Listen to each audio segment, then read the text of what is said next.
والسلام على سيد الأنبياء والمرسلين أما بعد فأعوذ بالله من الشيطان الرجيم بسم الله الرحمن الرحيم پڑھیے الصلاۃ والسلام علیک یا رسول اللہ وعلى آلك وأصحابك يا حبيب الله الصلاة والسلام عليك يا نبي الله وعلى آلك وأصحابك يا نبي الله نبی سنت الاعتکاف جو اب آپ تھوڑا دور دور بیٹھے ہیں محبت کے اظہار کریں قریب قریب تشریف لائیں جتنا ممکن ہو اللہ تبارک و تعالیٰ آپ کو مدینے سے قریب فرمائے جس سے جتنا ہو سکے قریب قریب تشریف لائیں ہم الحمدللہ اہل سنت و جماعت اور جماعت تبھی پتہ چلتی ہے جب اکٹھے ہو کر بیٹھے الگ الگ ہو کر بیٹھے تو جماعت کا پتہ نہیں چلتا تو اپنا جماعت ہونے کا اظہار کریں گے اور آج ایسی جماعت کا تذکرہ سنیں گے ان کی جانثاریوں کا تذکرہ سنیں گے جن کو تاریخ اصحاب بدر کہا کرتی ہے بدر کے اصحاب کا تذکرہ انشاءاللہ میں مطالعہ کر رہا تھا درود پاک پر بڑی مشہور کتاب القول البدیع تقریباً اتنی موٹی کتاب ہے 700-800 صفحات پر ہوگی عربی زبان کے اندر درود پاک کے فضائل پر روایات پر حکایات پر واقعات پر پوری جو پچھلی امت گزری ہے ان کے کثیر واقعات پر مشتمل یہ کتاب ہے اور پڑھیں تو طبیعت کو مزہ آ جائے اتنے پیارے اس کے اندر واقعات ہیں ایک واقعہ میں نے جو اس کے اندر پڑھا آپ کو بھی انشاءاللہ بہت پیارا لگے گا آپ سب نے سنا ہوگا کہ حضرت موسیٰ کلیم اللہ علیہ نبینا علیہ السلام جب پوری قوم کو لے کر دریائے نیل کی طرف چلے گئے تھے اور پیچھے فرعون کی قوم آ رہی تھی اب اس وقت خطرہ یہ درپیش تھا کہ آگے دریا ہے پیچھے قوم ہے فرعون کی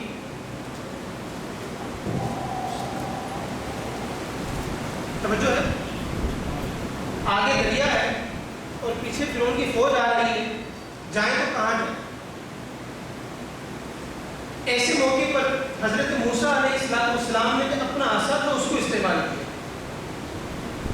کیا عصا کو دریا پر مارا عصا کو دریا پر مارا القول البدیع کے اندر لکھا ہے کہ حضرت موسیٰ علیہ السلام کو یہ عصا تھا بڑا کمال تھا آپ نے اگر ماہنامہ فیضان مدینہ جو دعوت اسلامی نے اپنا منتھلی میگزین جاری کیا ہے اس کے اندر ایک پیج ہے وہ بچوں سے متعلق مدنی منوں اور مدنی منوں کے لیے لکھا گیا ہے تو اس کے اندر پچھلے 2-3 مہینوں میں ایک مضمون آیا تھا جنتی لاٹھی اس نے پڑھا ہے ماہنامہ فیضان مدینہ اگر نہیں پڑھا تو آپ اپنے سنیوں کا ماہنامہ ہے اپنے گھر پہ اس کی سالانہ بکنگ کروا لیجیے میرا مشورہ ہے سنڈے میگزین سے بہت بہتر ہے منتھلی میگزین ہے اور معلومات کا بیش باب خزانہ ہے آپ کی نسلوں کے کام آنے والا خزانہ اور معتبر و مستند معلومات کا خزانہ تو اس جنتی لاٹھی مضمون کے اندر اس عصائے موسیٰ کی خصوصیات لکھی ہوئی ہیں آپ مطالعہ وہاں سے کر لیجیے اتنا باکمال عصا تھا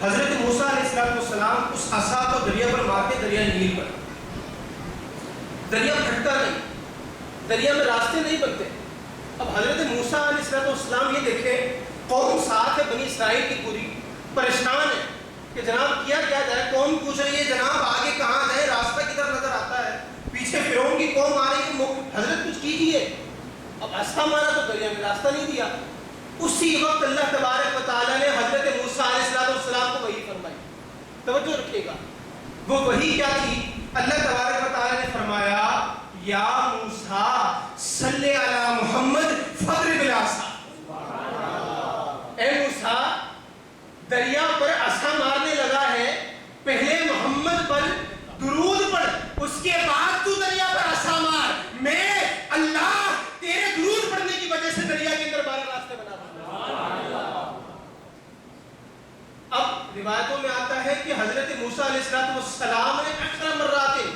10 مرتبہ درود پاک پڑھا ہمارے آقا و مولا پر حضرت موسیٰ کلیم اللہ ہے اللہ نے کلام کا شرف عطا فرمایا ہے. حضرت موسیٰ نے 10 مرتبہ درود پاک پڑھا, اس کے بعد اپنا عصا پکڑا, دریائے نیل پر مارا, پھل پھلکا. اللہ تبارک و تعالی نے آپ کی 12 قوموں کے لیے 12 راستے جاری فرمائے. اور اس میں کوئی بعید بات نہیں ہے. جب آدم علیہ السلام کی توبہ ہمارے آقا و مولا پر درود پڑھنے کی وجہ سے, ان کا وسیلہ پیش کرنے کی وجہ سے اللہ قبول فرما سکتا ہے, تو دریائے نیل بھی حضرت موسیٰ کے عصا مارنے پر ہمارے حضور کا درود پڑھنے کی وجہ سے راستہ دے سکتا ہے. آئیے شوق و محبت کے ساتھ درود پاک کو اپنی نجات کا ذریعہ بناتے ہوئے, وسیلہ سمجھتے ہوئے آقا و مولا کی خدمت میں درود پاک پیش کرتے ہیں. اللہم صلی علی سیدنا و مولانا محمد وعلی آلہ وصحبہ وسلم صلاۃ و سلام علیہ سیدنا رسول اللہ وعلی آلہ و اصحابہ یا حبیب اللہ. آج الحمدللہ وہ رات ہے کہ جس رات کو میدان بدر کے اندر کفار کی فوج اکٹھی ہوئی, 1000 کے لشکر جرار وہاں موجود, اور دوسری طرف 313 باختلاف روایات 314, 317 یا 319 اسلام میں روایات مختلف ہیں. اب اس رات کے اندر ایک کیفیت ہوتی ہے, سمجھنے کی ذرا کوشش کیجیے گا. رمضان کا مہینہ ہے, رمضان کا مہینہ ہے, رات کا وقت ہے اور میدان بدر ہے, بالکل چٹیے میدان ہے, اندھیرا ہے, خیمے لگے ہوئے ہیں. کل صبح یوم فرقان ہے, حق و باطل کا معرکہ ہے. ہم کتنے لوگ ہیں جناب؟ ہم 313 سمتھنگ ہیں, ٹھیک ہے, اور دوسری طرف 1000 لوگ. ان کے پاس اونٹ وافر مقدار میں, گھوڑے وافر مقدار میں, تلواروں کا حساب نہیں, تیروں کا حساب نہیں, اور کھانے پینے کی اشیاء بہت, گانے بجانے کی اشیاء بہت. ادھر مسلمانوں کے پاس 70 اونٹ ہے یا 80 اونٹ ہے, مختصر سی تلواریں ہیں, 3 یا 4 گھوڑے ہیں. اب ایسی کیفیت کو ذرا ذہن میں رکھیں اور اگلے دن یوم فرقان کی اس اہمیت کا اندازہ کریں کہ اگلا جو دن نکلنے والا ہے, جو سورج نکلے گا, وہ رمضان کا دن ہوگا. صحابہ روزے سے ہوں گے اور میدان ہوگا, لڑائی بھی لڑنی ہے, اللہ اور رسول کے نام کو بچانا ہے, اسلام کی خاطر جنگ ہونی ہے, اور صحابہ کرام اس رات کو موجود ہیں. کیسا ہاریبل منظر ہے, ذرا سمجھنے کی کوشش کیجیے گا. ہم تو اسی میں بیٹھے ہیں, ٹھنڈا پانی بھی پی سکتے ہیں, کچھ کھا بھی سکتے ہیں, بہت ایشو آرام ہے, کل کو کوئی ہمیں کچھ بھی نہیں کرنا. آج ان کا جو اسلام بچایا ہوا تھا اس کو ہم استعمال کر رہے ہیں. آج دنیا میں ہمیں کوئی ایسی تکلیف نہیں, کوئی ایسی ہمیں جنگیں لڑنی نہیں پڑتی. اب ایسے موقع پر ہمارے آقا و مولا صلی اللہ علیہ وسلم رحمت للعالمین ہے, جانثارا صحابہ ہے, لیکن صحابہ کی تکلیف اور مشقت کا اندازہ ہمارے آقا و مولا پر. ایک طرف صحابہ کی تعداد دیکھتے ہیں, ان کے اترے ہوئے چہرے دیکھتے ہیں, اور دوسری طرف کفار کا لشکر جرار دیکھتے ہیں.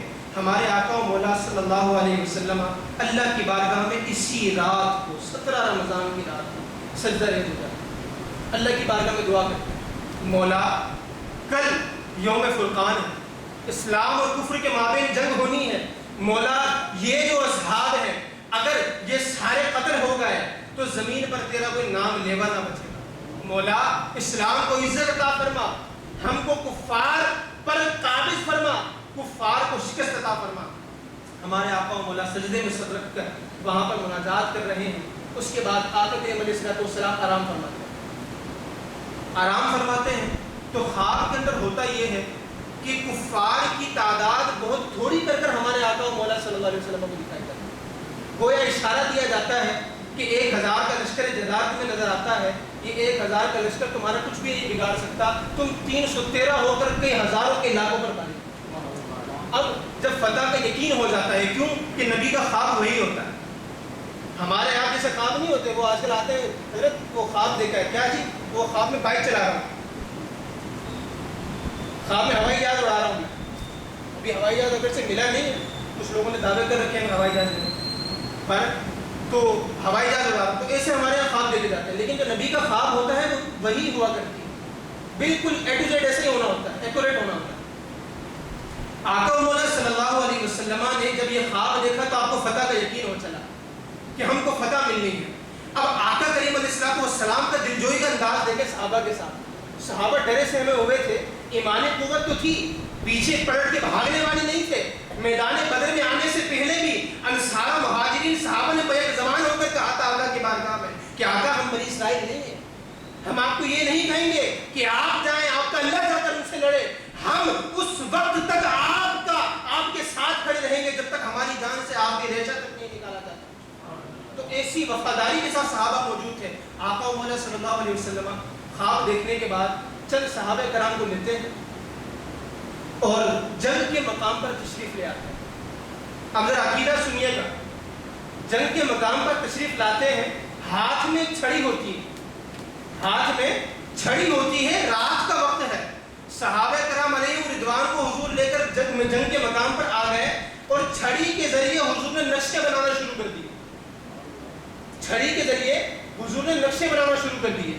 آپ کو ہو سکتا ہے کچھ لوگ آیت مبارکہ سناتے ہوں کہ ان اللہ عنده علم الساعہ, اللہ تبارک و تعالیٰ قیامت میں علم جانتا ہے. وَيُنَزِّلُ الْغَيْثَ, بارش پہ نازل فرماتا ہے. وَيَعْلَمُ مَا فِي الْأَرْحَامِ, اور وہی جانتا ہے کہ ماں کے پیٹ میں کیا ہے. وَمَا تَدْرِي نَفْسٌ مَاذَا تَكْسِبُ غَدًا, کسی شخص کو یہ نہیں معلوم کل کیا کرے گا. وَمَا تَدْرِي نَفْسٌ بِأَيِّ أَرْضٍ تَمُوتُ, اور کسی جان کو یہ نہیں پتا کہ کون کہاں مرے گا, کون کہاں مرے گا. تو جناب قرآن کے اندر آیت ہے کہ کون کہاں مرے گا کسی جان کو نہیں پتا. وما تدری نفس, کوئی جان نہیں جانتی. وہ اندھے عقل کے اتنا پڑھ کے چپ ہو جاتے ہیں, آگے ہی پڑھتے ان اللہ علیم خبیر. اللہ تبارک و تعالیٰ جانتا تو ہے یہ سب, خبر دینے والا بھی ہے. بھائی خبر دینے والا کسی کو خبر دے گا تو پتہ چلے گا نا خبر دی ہے یا نہیں. اب خبر کس کو دے گا, آپ اور ہم کو دے گا, یا جو بکواس کرنے والے ان کو دے گا. خبر اپنے محبوب کو دے گا, مولا اس کو دے گا جس کی وجہ سے رب نے کائنات کو بنایا تھا, جس کی وجہ سے آدم سے لے کے قیامت تک کے مسلمانوں کو بنایا تھا, جس کے لیے ساری کائنات رنگے بو سجائی تھی, اسی کو میرا مولا خبر دے گا.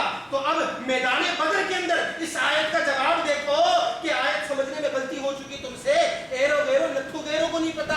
یہاں پر تو ڈاکٹر بتاتا ہے جناب بیٹا بیٹی آپ کی ماں آپ کی وائف کے پیٹ میں موجود ہے. سرکار علیہ الصلوۃ والسلام چھڑی لے کر میدان بدر کے اندر رات کے وقت نقشے بنا رہے ہیں اور کیا فرماتے ہیں, فرمانے لگے ھذا مقتل ابی جہل. صحابہ سن لو, یہ جو نقشہ بنایا نا یہاں ابو جہل مرے گا, تھوڑا سا ہٹ کے. ھذا مقتل امیہ بن خلف, صحابہ سن لو, یہ جگہ دیکھ لو, نقشہ بنا رہا ہوں, کل یہاں پر امیہ بن خلف کی لاش ہوگی. صحابہ دیکھ لو, ھذا مقتل فلان بن فلان, اس جگہ پر فلان بن فلان کی لاش ہوگی. صحابہ فرماتے ہیں ہمارے آقا و مولا کا علم غیب دیکھیے, صحابہ کی زبان سے دیکھیے, سنیو ایمان تازہ کرو. صحابہ فرماتے ہیں حضور نے اصحاب جو سردار تھے قریش کے ان کی مقتل کا بتایا, اور اگلے دن جب جنگ ختم ہوئی اور ہم نے جا کر جنگ کا مشاہدہ کیا کہ آقا و مولا نے رات کو فرمایا تھا ہمارا اس پر ایمان ہے. صحابہ فرماتے ہیں حضور نے جس جس جگہ کی نشاندہی کی تھی وہ کافر وہیں پڑا ہے. وما تدری نفس بأی ارض تموت, کون سی جان کہاں پر مرنی ہے. ہمارے آقا و مولا نے اس جگہ کی نشاندہی کی اور بقول صحابہ 1 انچ تک کا فرق نہ آیا. تو کون سی جان کہاں مرنی ہے, کہاں مریں گے ابو جہل و عتبہ و شیبہ, کہاں مریں گے ابو جہل و عتبہ و شیبہ, ان سب کے مرنے کا مقام حضور کو پتا تھا. اب دیکھیے جنگ بدر کا معاملہ ہے, اگلے دن گھمسان کی جنگ شروع ہو چکی ہے, رمضان کا روزہ ہے. آج اگر باہر روزے کی حالت میں کسی مزدور کو دیکھے نا, وہ ان کے اٹھا کر تیسری چوتھی پانچویں منزل پر لے جا رہا, تو دیکھ کر روزہ لگنے لگتا ہے. یار یہ کیسے کر رہا ہے بھائی, اتنی 5-4 اینٹیں اٹھا کر یہ سخت دھوپ کے عالم میں یہ کیسے اوپر کو جا رہا ہے.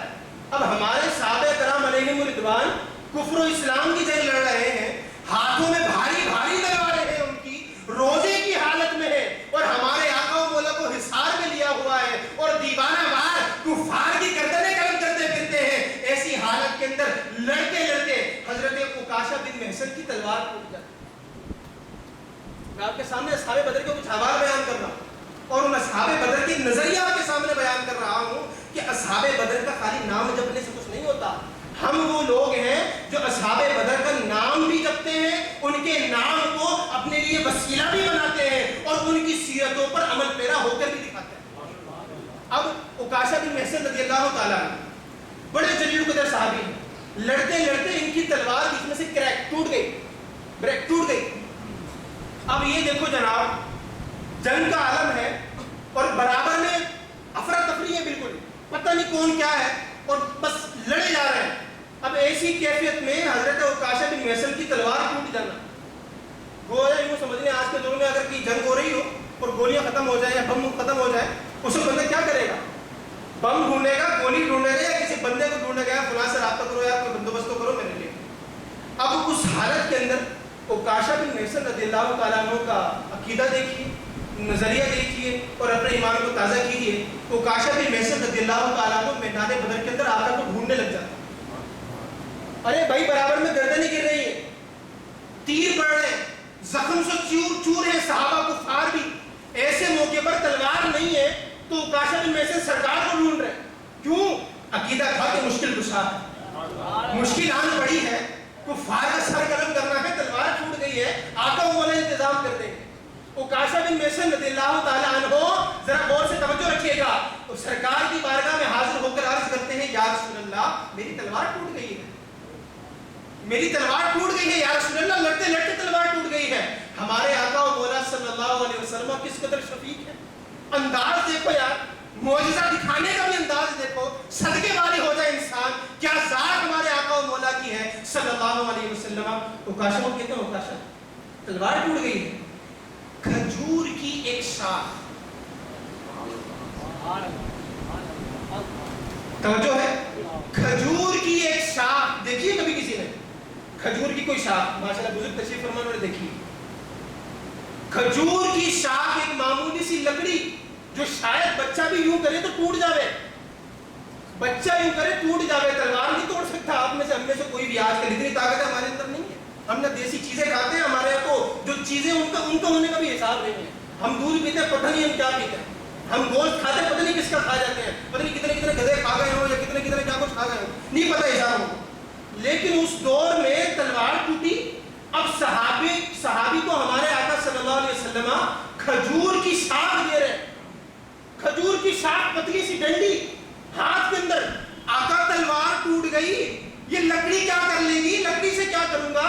آج کل تو مدرسے میں بچوں کو لکڑی سے مارا جاتا ہے، ان کو اثر نہیں ہوتا، وہ ڈیڑھ بن جاتے ہیں۔ اب بھائی کفار کی گردنیں قلم کرنے کا معاملہ ہے، یہ کھجور کی شاخ کیا کرے گی؟ لیکن یہ وسوسے کسی بدمذہب کے دل میں آ سکتے ہیں، عاشق رسول کے دل میں نہیں آ سکتے۔ کیوں؟ کہ بھائی فریاد جس بارگاہ میں کی ہے اس کو پتا ہے یہ ہے تو لکڑی کی شاخ، لیکن جب وقت آئے گا تو کفار کی گردنیں قلم کرنے کے لیے یہی شاخ تلوار بن جائے گی۔ عکاشہ بن محصن فرماتے ہیں آقا و مولا سے میں کھجور کی شاخ لے کر دیوانہ وار کفار کی طرف دوڑا، اور جا کر جیسے ہی اپنی اس شاخ کو گھمایا تو کفار کی گردنیں قلم ہونے لگتے، اور آخر تک میں جنگ کرتا رہا، اور وہ معمولی سی شاخ آقا کی عطا کی ہوئی میرے لیے تلوار کا کام کرتا۔ چیز کی جنس بدل جائے، آج کل تو بڑے کرتب دکھائے جاتے ہیں، کچھ ایسا ہو تم سامنے لاؤ۔ آقا و مولا کے کمالات کا اندازہ صحابہ کی زبان سے سن کر کیا ہے۔ عقیدے ہم نے بعد والوں کو سن کر نہیں بنایا بھائی، جو آج کل جن کو 150-200 سال ہوئے، ہماری بڑی پرانی ترکیب ہے۔ صحابہ نے مشکل کشا مانا نا حضور کو، ہم نے بھی آمنا وصدقنا کیا، کیوں کہ حضور نے کہا ہے کہ جو فرقہ جنت میں جائے گا وہ اہل سنت و جماعت، اور ہم سنت والے ہیں، اور سنت پر عمل سب سے زیادہ صحابہ نے کیا، اور ہم جماعت والے ہیں، اور حضور کی جماعت حضور کے صحابہ ہیں۔ اب عکاشہ بن محصن کی تلوار کو حضور نے بنا دیا تلوار، حضور کی شاخ کو بنا دیا تلوار۔ اب یہ دیکھو یار، جنگ ختم ہو جاتی، حضور کا معجزہ معاذ اللہ ختم ہو جاتا، وہ پھر بعد میں کوئی شاخ کام نہ دیتی، لیکن کمال دیکھو، حضور علیہ الصلوۃ والسلام دنیا سے پردہ فرما گئے، صدیق اکبر دنیا سے پردہ فرما گئے خلافت کرتے ہوئے، عمر فاروق کے زمانے میں جا کر عکاشہ بن محصن جب شہید ہوئے تب جا کر اس لکڑی کی شاخ میں سے یہ تاثیر ختم ہوئی کہ اب وہ تلوار کا کام نہیں ہے۔ اتنے زمانے تک آقا کی عطا کردہ وہ لکڑی کی شاخ تلوار کا کام دیتی رہی۔ مشکل کشا نبی کا انداز دیکھو۔ اچھا یہ تو ہے ایک واقعہ. اب دوسرے صحابی حضرت معاذ رضی اللہ تعالیٰ عنہ، یہ کون ہے جنہوں نے اور ان کے بھائی معوذ نے ابو جہل کو قتل کیا. ایک صحابی کہتے ہیں کہ میں نے دو لڑکوں کو دیکھا، بالکل نوجوان لڑکے، مجھ سے کہنے لگے تایا جان آپ کو پتہ ہے ابو جہل کون ہے؟ میں نے کہا ہاں مجھے دیکھا تو ہے، میں جانتا ہوں اس کو ابو جہل کو، لیکن تمہیں کیا کام ہے اس سے؟ کہنے لگے کہ ہم نے سنا ہے ہمارے آقا و مولا کو معاذ اللہ گالیاں دیتا ہے، آقا کو برا بھلا کہتا ہے. تایا جان خدا کی قسم آج ہمارے جنگ میں آنے کا مقصد صرف اور صرف یہ ہے کہ اس بدبخت ابو جہل کی گردن سے اس کے تن سے جدا کر دیں گے. اس تایا جان کہہ کر پکارنے والے وہ دوست لڑکپن میں وہ صحابہ ہیں.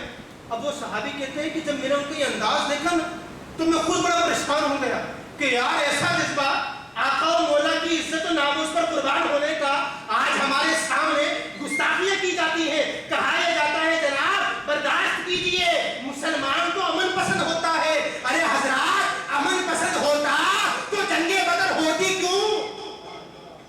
بات یہ ہے کہ جب کفار کی ناموس کی بات آ جائے آقا و مولا معاف کرے تو بات ہے ہم غلاموں کو زیب نہیں دیتا. ہمارے سامنے اگر کوئی گستاخی کرے گا تو ہم پیچھے ہٹنے والے نہیں، ہم ممتاز قادری کے پیچھے چلنے والوں کو. اب حضرت معاذ اور معوذ دو بھائی ہیں. صحابی کہتے ہیں کہ مجھے جیسے سامنے ابو جہل نظر آیا میں نے کہا وہ دیکھو سامنے ابو جہل کھڑا ہے. کہنے لگے کہ وہ دونوں اپنی تلواروں کو لہراتے ہوئے ابو جہل کی طرف ریز و غضب کے عالم میں بڑھنے لگے اور جا کر ابو جہل پر تلواروں کے وار کیے، اس کو گرا دیا. وہ سخت زخموں کی حالت میں پہنچا اور وہ صحابی کہتے ہیں پھر میں خود پہنچا اس کے پاس اور جا کر ابو جہل کی میں نے گردن قلم کر دی. لیکن ابو جہل سے لڑتے لڑتے حضرت معاذ رضی اللہ تعالیٰ عنہ کا ایک ہاتھ کٹ کر جدا ہو چکا. آقا کی ناموس پر قربان ہونے کا انداز دیکھا ہے؟ حضرت معاذ کا انداز دیکھو. ارے وہ کوئی جوان نہیں تھے، وہ لڑکپن کے عالم میں تھے. آج ہمارے ایمانوں کو کیا ہو گیا سوچتے میں شرم آتی ہے. بال بچوں کا خیال آتا ہے، حکومت کی باتیں ذہن میں آتی ہیں. وہ بے غیرت لوگ جو اپنے مفاد کے لیے سوشل میڈیا اور یوٹیوب کو بند کرتے پھرتے ہیں، لیکن جب آقا و مولا کی ناموس کی بات آتی ہے عرصہ دراز تک وہ پیجز، وہ یوٹیوب کے لنکس وہ سارے موجود رہتے ہیں. آج ضرورت ہے کس بات کی کہ اصحاب بدر کا واقعہ سن کر اپنے ایمان کی حرارت کو گرماؤ، تازہ کرو اور اپنے آپ کو جگاؤ کہ ہم ان صحابہ کے نام لیوا ہیں. کم از کم اتنا تو کر سکتے ہیں کہ ان کا ہم بائیکاٹ کرتے. آج ان کے ساتھ ہم کھاتے ہیں جناب، آج کل نہیں جناب، آج کل تو اسلام بہت امن پسند والا ہو گیا ہے. فریڈم آف اسپیچ ہے، جو مرضی بولو، بولنے کی آزادی ہونی چاہیے ایک انسان کو. میں کہتا ہوں انسانیت کی تم بات کرتے ہو، آج ملکہ وکٹوریا کے محل کے باہر کھڑے ہو کر آپ کو ایک لفظ اس کی شان میں کہہ کر تو دکھائے، پتہ چلے گا فریڈم آف اسپیچ کیا ہوتا ہے. آج آپ امریکہ کے پریزیڈنٹ کے ہاؤس کے باہر، وائٹ ہاؤس کے باہر کھڑے ہو کر اس کی شان میں کچھ نازیبہ ایک دو جملے کہہ کر دیکھو، پھر پتہ چلے گا فریڈم آف اسپیچ کیا ہوتا ہے. جناب فریڈم آف اسپیچ کی ایک حد ہوا کرتی ہے، جب بات آپ کی ماں باپ تک پہنچ جائے آپ تب کہہ دیتے ہو کہ فریڈم آف اسپیچ یہاں نہیں چلے گا. تو جب ہمارے آقا و مولا کی ناموس کی بات آ جائے، عاشقوں، سنیوں، مسلمانوں، کیا مسلمان یہ تصور کر سکتا ہے کیا ہم خاموش نہیں بیٹھ سکتے؟ کیوں کہ ہمارے باپ تو باپ آقا و مولا کی جب بات آ جائے تو صحابہ نے اپنے بیٹوں کی پرواہ نہیں کی. جنگ بدر کے اندر ابو بکر صدیق رضی اللہ تعالیٰ عنہ کی تلوار کی زد میں حضرت عبد الرحمن آتے آتے بچے. جب بعد میں ان کی ملاقات ہوئی اسلام لانے کے بعد، وہ کہنے لگے ابا جان جنگ بدر کے اندر میری تلوار کی زد میں آنے لگے تھے، چاہتا تو گردن قلم کر سکتا تھا، میرے باپ سمجھ کے چھوڑ دیا تھا. ابو بکر صدیق کا جذبہ ایمانی دیکھو، کہنے لگے او عبد الرحمن، او صحابہ کے بیٹے، اگر تو میری تلوار کی زد میں آتا تو خدا کی قسم میں تجھے. صحابہ کرام علیہم رضوان میں اپنے خون کو بخشا نہیں کرتے تھے. جب آقا و مولا کی ناموس کی بات آ جائے تو حضرت معاذ رضی اللہ تعالیٰ عنہ کا ہاتھ کٹ جاتا ہے، جڑ سے کٹ گیا. اب ایسے موقع پر جناب ہڈی کے ڈاکٹر کے پاس لے کے جائیں گے یا کوئی